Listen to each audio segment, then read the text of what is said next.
Hello class, today we have the Civil War Part 2. We are going to talk about the Emancipation Proclamation. Now, we have to remember in the last class, the President Abraham Lincoln issued the Emancipation Proclamation on January 1st, 1863, as the nation approached its third year of bloody civil war. The proclamation declared that all persons held as slaves within the rebellious states are in henceforward shall be free. Despite this expansive wording, the Emancipation Proclamation was limited in many ways. It applied only to states that had seceded from the United States, leaving slavery untouched in the loyal border states. It also expressly exempted parts of the Confederacy, the southern secessionist states, that had already come under Northern control. Most important, the freedom it promised depended upon United States military victory.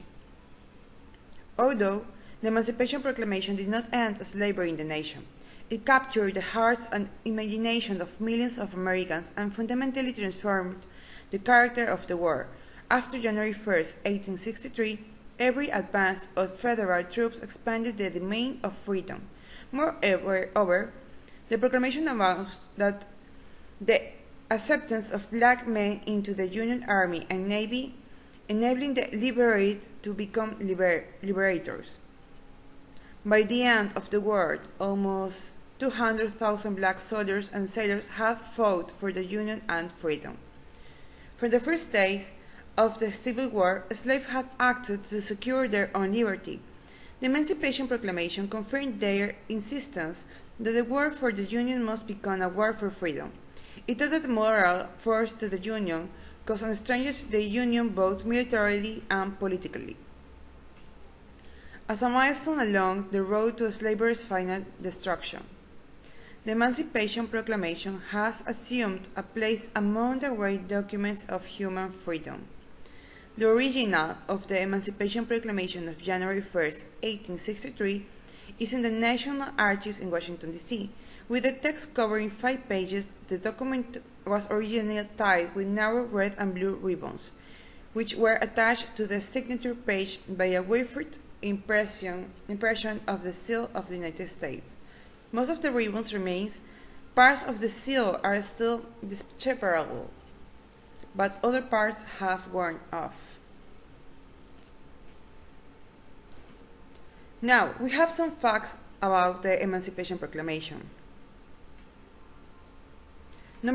Fact number one, Lincoln actually issued the Emancipation Proclamation twice. Abraham Lincoln issued the preliminary Emancipation Proclamation on September 22, 1862. It stipulated that if the southern states did not cease the rebellion by January 1, 1863, the proclamation would go into effect. When the Confederacy did not yield, Lincoln used the final Emancipation Proclamation on January 1, 1863. Now, fact number two, the Emancipation Proclamation only applied to the states in rebellion. President Lincoln justified the Emancipation Proclamation as a war measure intended to cripple the Confederacy, being careful to respect the limits of his authority. Lincoln applied the Emancipation Proclamation only to the southern states in rebellion. Now we have fact number 3. Lincoln advisors did not initially support the Emancipation Proclamation. When President Lincoln first proposed the Emancipation Proclamation to his cabinet in the summer of 1862, many of the cabinet secretaries were apathetic or worse, worried that the proclamation was too radical. It was only Lincoln's firm commitment to the necessity and justice of the proclamation, along with the victory at Antietam, which finally pursued his cabinet members to support him. Fact number 4. The Battle of Antietam, also known as Sharpsburg, provided the necessary Union victory to issue the Emancipation Proclamation. Fact number 5. The Emancipation Proclamation was a firm demonstration of the President's executive war powers. Fact number 6. The Emancipation Proclamation changed the focus of the war. up until September 1862. The main focus of the war had been to preserve the Union. With the issuance of the Emancipation Proclamation, freedom for slaves now became a legitimate war theme. Fact number 7. The Emancipation Proclamation helped prevent the involvement of foreign nations in the Civil War. Fact number 8. The Emancipation Proclamation paved the way for African Americans to fight for their freedom. Fact number 9. The Emancipation Proclamation laid the way to total abolition of slavery in the United States. And fact number 10. Lincoln considered the Emancipation Proclamation the crowning achievement of his presidency. For African Americans in the South, life after slavery was a war transformed. Gone were the brutalities and indignities of slave life, the selling and forcible relocation of family members, the denial of education, wage, legal marriage, home ownership, and more. African Americans celebrated their newfound freedom, both privately and in public jubilees. But life in the years after slavery also proved to be difficult. Although slavery was over, the brutalities of white race prejudice persist.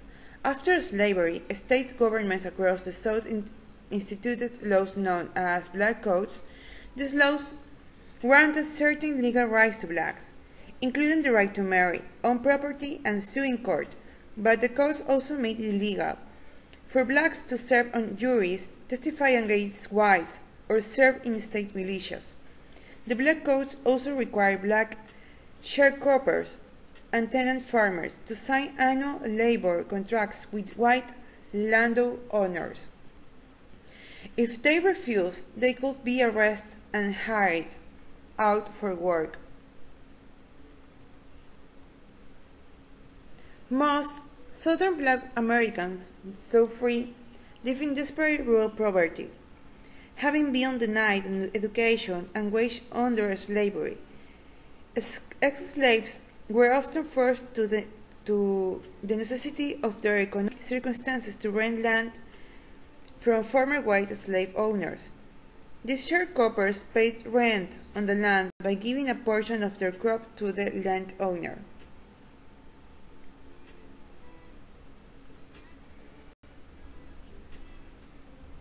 In a few places in the South, former slaves seized land from former slave owners in the immediately aftermath of the Civil War, but federal troops quickly restored the land to the white landowners. A movement among Republicans in Congress to provide land to former slaves was unsuccessful. Former slaves were never compensated for their enslavement. It was a very sad part of the history, or the part that talks about slavery. After the Civil War comes a moment very important in the history. It's the assassination of Abraham Lincoln. Abraham Lincoln was the 16th president of the United States in that moment, but he was assassinated by well-known stage actor John Wilkes Booth on April 14, 1865, while attending the play Our American Cousin at First Theater in Washington, D.C. He was shot in the head as he watched the play. Lincoln died the following day at 7:22 a.m. in the Peterson's house, opposite the theater. He was the first U.S. president to be assassinated, with his funeral and working an extended period of national mourning.